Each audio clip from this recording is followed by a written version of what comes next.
Pernah nggak sih kepikiran, kenapa ya orang-orang sukses itu kelihatannya kalem banget, bahkan pas lagi ada masalah gede? Jawabannya bukan karena hidup mereka gampang loh, justru sebaliknya. Nah, di bahasan kali ini, kita bakal bongkar rahasia di balik ketenangan mereka. Dan ini, spoiler alert, bukan soal hoki, tapi soal skill.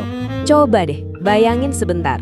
Kamu pasti pernah lihat kan orang yang hidupnya lagi naik-naiknya, tapi emosinya stabil banget. Karirnya melesat, bisnisnya jalan, tapi dia nggak panikan, nggak juga sombong berlebihan. Kok bisa ya? Apa sih rahasianya? Yuk kita bedah bareng-bareng. Nah, ini nih salah kaprah yang paling umum. Banyak yang mikir, oh mereka tenang soalnya hidupnya enak nggak ada masalah. Salah besar. Kenyataannya, tenang itu bukan karena nggak ada masalah, tapi karena mereka jago ngelola dua hal paling liar di dalam diri kita, emosi dan ego. Jadi ini tuh hasil latihan, skill yang diasah. Oke, kita masuk ke intinya ya. Sebenarnya ada 3 pola pikir utama yang jadi fondasi ketenangan ini. Dan ingat, ini bukan bakat dari lahir, tapi sesuatu yang bisa dilatih. Kita bakal bedah satu persatu. Jadi, roadmap-nya simple tapi ngena banget. Pertama, kita bakal bahas kenapa nggak reaktif itu penting. Kedua, gimana caranya tujuan yang jelas bisa ngalahin ego. Dan terakhir, kita akan lihat kalau emosi itu ternyata sebuah skill yang bisa dikelola. Oke, langsung aja kita mulai. Oke, yang pertama, mereka itu nggak reaktif. Maksudnya gimana? Gini, mereka nggak ngebiarin hal-hal di luar sana ngontrol perasaan mereka di dalam. Misalnya nih, dapat email nyebelin atau dikritik pedas, mereka nggak langsung meledak. Malah, mereka ngelakuin satu hal penting banget, yaitu mereka jeda. Pause ya. Sebentar aja, cuma jeda singkat antara kejadian sama respons kita. Tapi, di jeda singkat itulah kekuatannya. Karena reaksi yang cepat, yang kebawa emosi, sering banget kan bikin kita ngambil keputusan yang akhirnya kita sesali. Keputusan yang mahal harganya. Pola pikir kedua ini, wah ini kuncinya banget. Jadi setiap hari itu sebenarnya ada perang di dalam diri kita.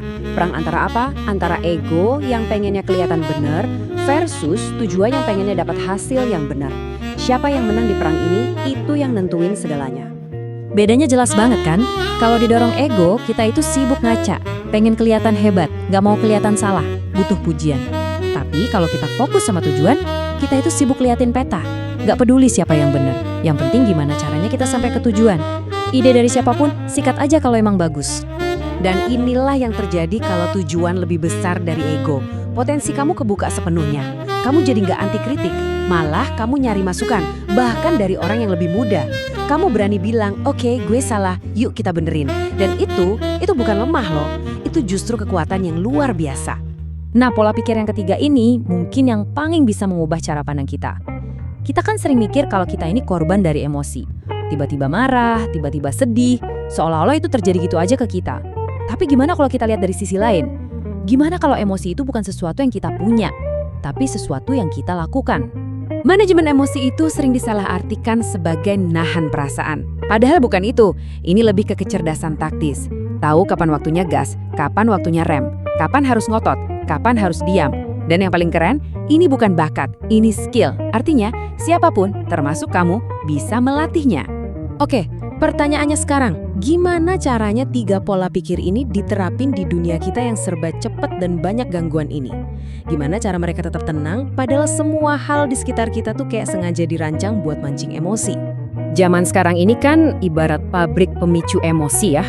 Notifikasi nggak berhenti-berhenti, judul berita dibikin biar kita marah, sosmed nuntut kita buat komen saat itu juga. Di arena kayak gini, bisa tetap tenang, itu bukan lagi kemewahan, tapi udah jadi superpower. Orang-orang yang jago ngelola diri ini tahu, niat aja nggak cukup. Makanya mereka bangun semacam benteng pertahanan. Mereka pakai sistem biar nggak capek mikirin hal-hal kecil. Mereka punya jadwal yang jelas buat ngelindungin fokus mereka. Dan yang paling penting, buat keputusan gede, mereka ngandelin data, bukan baper. Ini cara mereka buat menang lawan emosi sesaat. Oke, kita udah bahas konsepnya dalam banget ya. Sekarang, gimana prakteknya? Kita kerucutin jadi satu hal yang bisa langsung kamu lakuin hari ini juga. Dari semua obrolan kita tadi, kalau cuma boleh ingat satu hal, ingat yang ini. Ini aturan emasnya dan nggak bisa ditawar. Kalau emosi lagi naik, entah itu marah, cemas, atau bahkan seneng banget, jangan bikin keputusan apapun. Titik. Kasih jeda. Karena keputusan terbaik itu nggak pernah datang pas kita lagi di puncak emosi. Caranya gimana? Simple. Pas kamu ngerasa emosi mulai naik, pertama, tarik napas dulu yang dalam. Ini beneran ngebantu nenangin sistem saraf. Kedua, langsung tanya ke diri sendiri. Tujuanku sebenarnya apa sih? Ini langsung mindahin fokus kamu dari perasaan sesaat ke tujuan jangka panjang yang kamu mau capai. Jadi kesimpulannya gini, ketenangan yang kita lihat di orang-orang hebat itu bukan tanda hidup mereka gampang. Itu adalah tanda dari kontrol diri yang matang, tanda dari disiplin dan latihan. Itu kekuatan yang ditempa, bukan hadiah yang didapat cuma-cuma. Sebagai penutup, saya mau kasih satu pertanyaan buat kamu renungin. Nanti kalau emosi kamu lagi naik, coba inget apa satu tujuan paling besar yang bisa jadi jangkar kamu. Coba deh temuin jawabannya, karena disitulah letak kekuatan kamu yang sebenarnya.